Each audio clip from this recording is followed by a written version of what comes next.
What benefits does Shield bring to Android TV? Okay, well, so I think Android TV is, there's two operating systems in the living room that we think are going to really be successful in the living room.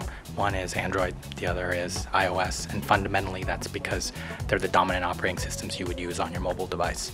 Customers want to be able to enjoy their content in the living room and take that content, pause it, play it when they go on the go. And so Android and iOS have both sort of enabled their app ecosystems just recently into the living room. So Android did it just a few months ago with the launch of Android TV, and at Google I/O on May 28th, they're going to talk about the momentum of that platform. Apple is going to do the same thing a few weeks later at WWDC.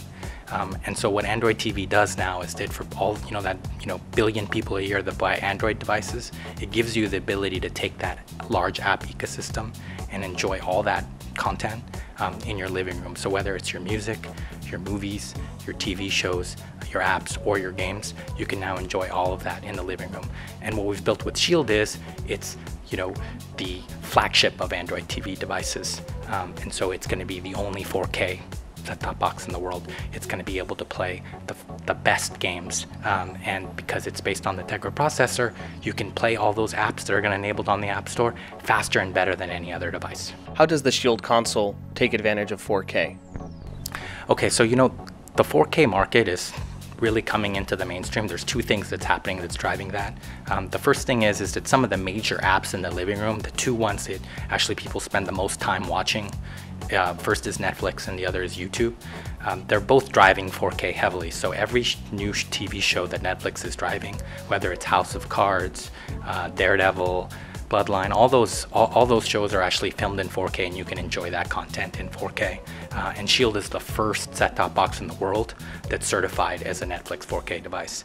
And YouTube, similarly, has really been driving 4K content. GoPro has 4K cameras. A lot of the latest phones have the ability to capture content at 4K. And then PCs also can capture content at 4K, like our GeForce cards can capture gameplay at 4K. You can post it on YouTube and people can watch that content. And so, you can get access to this beautiful 4K content with growing ecosystem of apps in your living room. The second thing is the price of TVs have really started to come down. A couple years ago, you could buy a 60-inch 1080p TV at $2,500. You can buy a 4K 60-inch TV for under $1,000 now. So the price of TVs that are 4K have really collapsed. And so we're seeing, the market data is saying that there's going to be 35 million TVs sold this year that are 4K TVs. In a couple years, that's going to be 100 million TVs a year. So, the 4K sort of ecosystem is really maturing. And if you want to buy a device in the living room right now, it just makes sense to buy a 4K device.